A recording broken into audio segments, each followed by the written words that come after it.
grows short is, what are you going to do about preaching? Because everybody knows I like preaching, and in the not-too-distant future, it won't be that regular an occurrence. So what I've been saying is, look on YouTube if you miss my sermons. I'm going to start recording things for YouTube. And you know what else I've learned? I have learned that on YouTube, you do not find 30-minute sermons. You find 12-minute sermons. The average YouTube thing that I'm watching is 12 minutes. So I'm looking to watch today and saying today's good practice, because one of the things about this service, I don't get to do a full-length sermon.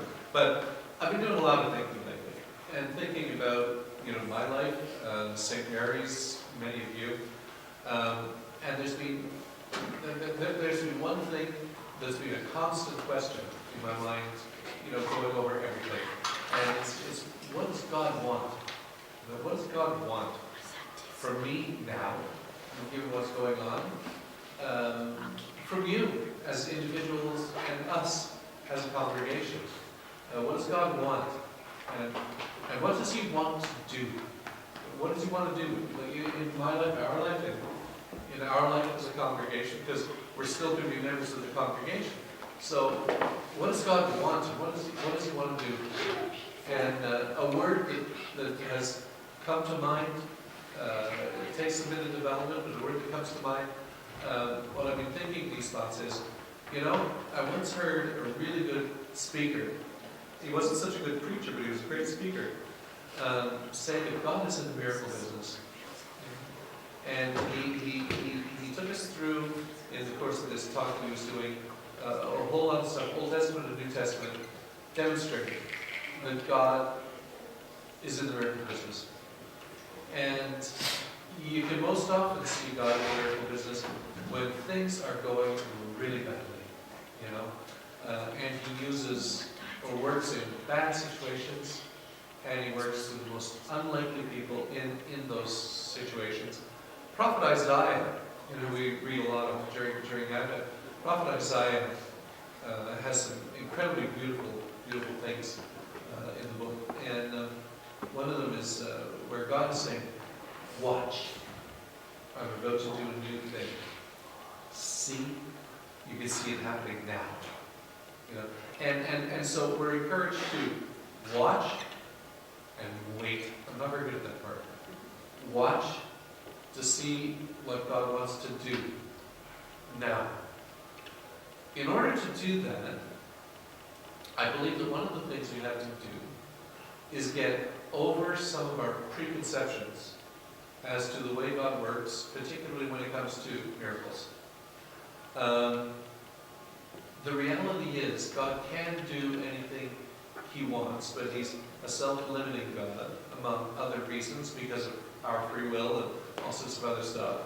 So the chances of me standing up and walking out of this thing anytime soon, pretty slim. But sometimes there's people who want to say, if only your faith is strong enough, God will do the miracle of healing. If only you say the right prayers, God will. It turns God almost into a vending machine, and that's not the way God is. God's not a vending machine. And the other thing people sometimes do around miracles, they ascribe the word miracle, because we want to see miracles. They ascribe the word miracle to things that aren't really miracles. There's some things that are just really neat and really cool, but they're not miracles. For example, how many times have you heard the phrase, the miracle of childbirth? Childbirth is not a miracle. It isn't. It's wondrous. It's glorious. I was there for both of mine. It was wonderful and glorious, and lots of other things. But it wasn't a miracle. It's part of the natural order. It's part of the created order. And that doesn't take anything away from how spectacular it is. But it's not a miracle. Because what a miracle is a supernatural intervention in the natural order. Okay? Supernatural intervention in the natural order. Which means when we just sort of sit around here, when we sit around here, we're not likely to see a miracle happen right here, right now. That's not to say that the miracle isn't coming, but it's a supernatural intervention in the natural world. And then there's another thing people do with miracles. They tell lies. I think sometimes people want to give God a helping hand, you know? And so they sort of goose the gospel. I say, like, exaggerate. And they think that they're doing God a favor. One of my favorites is the miracle of the bread pudding. And it's a story of a group of people who went into a prison in Texas. Well, you not bread pudding. He made bread pudding in our house. It was nice. It was nice, but it wasn't miraculous. But this is about miraculous bread pudding. So say, a group of people went into a Texas prison to sing, to pray, to do a sermon, and help. And think about prisons. I've done some work in prisons. I've never been a resident, but I've done some work in prisons. And there's not a whole lot to do when you're in prison. So chances are, anything that's going on, particularly by ways of entertainment, you're going to get a good crowd. So the people there went prepared for their usual chapel attendance, but because they brought a band with them, the attendance was huge. And they had prepared snacks for after the concert, and one of the snacks was bread pudding. But they prepared enough bread pudding for their regular audience. That's where the miracle of bread pudding happened. Every prisoner who was there got to eat bread pudding. Now, I don't call that the miracle of bread pudding. I call that the miracle of solar pieces.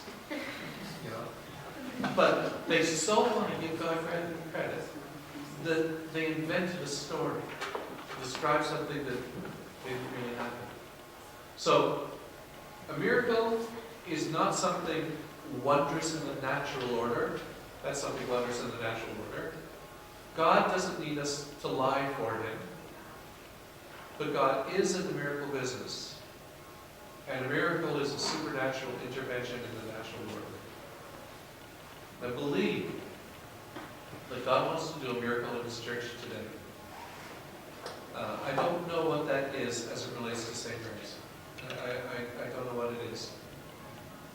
From my experience of God and my experience of God's people, when God's people start looking in faith and hope to what God wants to do, that's when you see miracles happen. Really amazing things happen that sometimes years later, sometimes it takes years, you look back and say, that shouldn't have happened the way it happened. Tell you, just a couple of stories. One that's not a miracle, one that I think at least hints at a miracle. When I went to Mascouche, that was a parish that had never been on its own, never been independent, never paid its bills. It was always one of those fringe parishes. And the bishop basically combined that with Montreal North in order to be able to build them open and said, do what you can, basically. Well, Mascouche, and it's just down from the church, has an English school. And that English school is full. And so I figured, as the minister, looking down at the congregation on Sunday, and at the beginning it was between 10 and 20 people, if I'm going to connect with the English community, maybe I should go and visit the school. So I did. I made an appointment. I went and spoke to the principal, and he said that I was the first minister that had ever been to talk to him.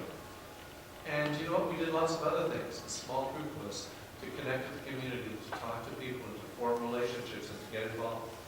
And St. Margaret's grew. It really grew. We got to the point of complete autonomous self-support, all bills paid, and hiring a second minister. I don't think that was a miracle. I think that was God's people dedicating themselves to doing His thing with their strength and with His strength, and it just clicked. But there's another thing that happened, and maybe you can help me sort out my confusion on this one, because I think this one verges on a miracle. A lot of years ago, we had couple couples here who were commuting from St. Lazare, and they found it hard, particularly in the winter. And so we began to explore the possibilities of a ministry up in that area at a time when Montreal Diocese was shutting down churches and combining ministries and closing things down. We went out there, had a couple of conversations, and founded Evergreen Community Church. Now, it's since gone defunct. That's all sorts of reasons for that. But we founded it. We founded the church at a time when the diocese was closing churches.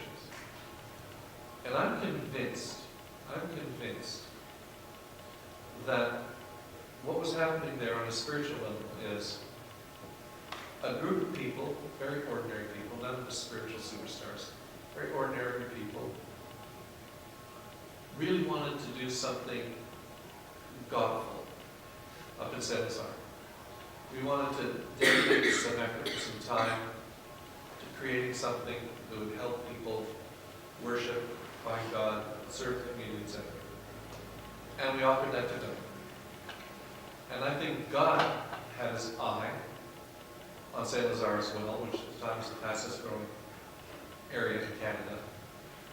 And God wanted something too. And he said, I will bless your effort.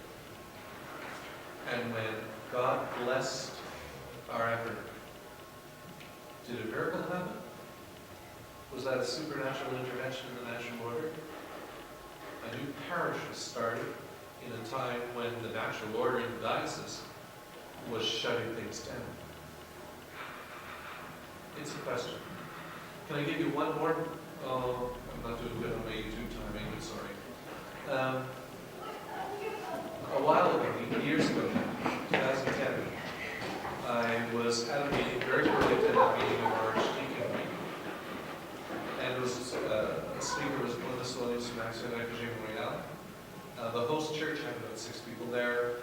Most of our area was not represented. St. Mary's was represented by myself and Bethany, who was wardens at that time. And Glynis was explaining the story of refugees around the world, that there then were 84 million refugees and IDPs, internally displaced persons, in the world. And she was explaining what Action Refugee did and all the rest of it. Then she explained the primates, the Archbishop of the country's 15th anniversary celebration goal of bringing over 50 refugee families. And most people at that meeting behaved as Anglicans usually do at meetings. They smiled, and were nice and polite, and ate their Costco carrot cake and coffee, wasn't fair trade, and chatted and listened attentively, and then went home and nothing was different. But as Glennis was speaking, I saw Bethany's eyes.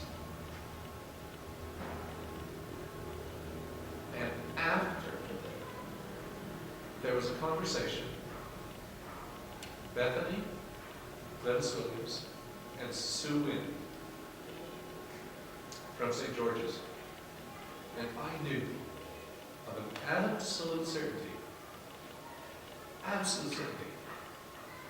that somewhere in the world there was a family of refugees who were going to be coming to Canada. There was no doubt in my mind. Now, I would love to tell you I saw the Holy Spirit descend in the form of a dove on the 3 of them. I'd love to tell you that. Or maybe a flame. Maybe a flame would be more dramatic as barbecue.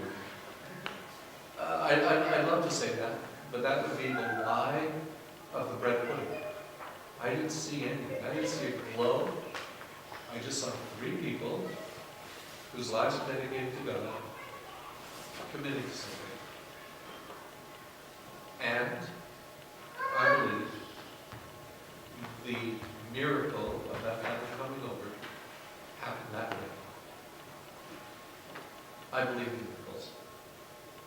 So, how am I going to wrap this up?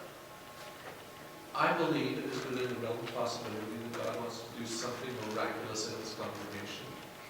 As long as we're focused on the nuts and bolts and the will we survive and how do we make things go as long as possible, as long as we're prisoners to the present, we won't step into the place where miracles happen. But if we look forward in faith and in hope and in the expectation that God can do amazing things, It is entirely possible that something miraculous is in store for St. Mary's. I hope I'm still around to see it. And if I'm right, Nick is going to bring a part of it with him. But only part. Because what a church is about the community of God's people. So it's up to all of us and the people who are supporting. It's up to all of us to step into that place of faith where God can and will do a miracle. I'm going to look for that day. The end. And then, as we normally do, after the sermon on Sunday morning, we'll stand and share the stage in peace.